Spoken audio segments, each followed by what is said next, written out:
Pansinin mo kung masakit pa yung likod mo. Guminawa? Oo. Yung nabanat ng mga ugat-ugat. Ang buto-buto. Likod mo.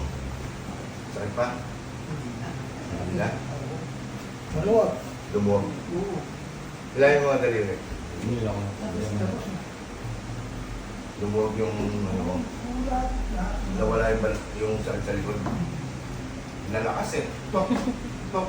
Ang daming na nabanat na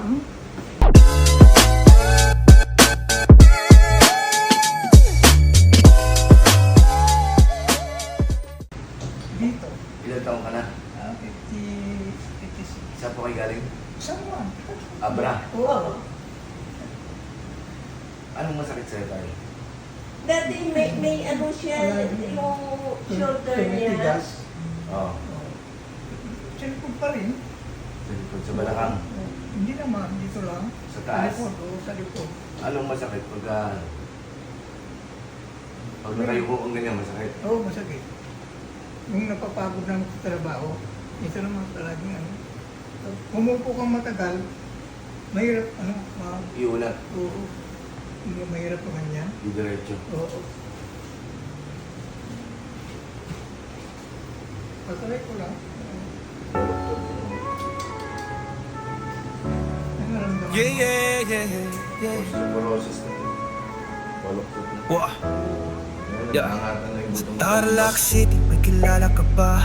Si MJ Hilot, kamutan ay wagas. Namamanig yung mga Sa paa mo. hapdi ng katawan siya ay sandalan. Sa haplos ng palad lunas ay matatagpuan. Frozen shoulder, Kung napagod stiff na- neck o rayuma. Tigas na, mga pinti. Oo. Dislocate na buto, dito na. Masakit ka pagka ganyan.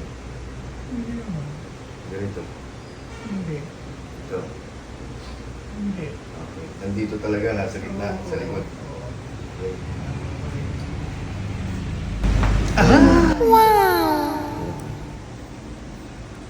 Aroy! Ang sarap naman niya. Higa ka tayo.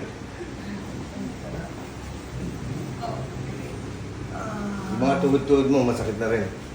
Minsan.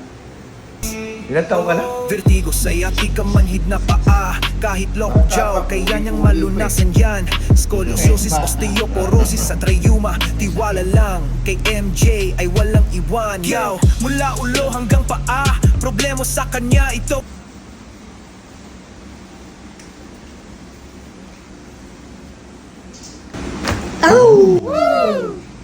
Ang dami ng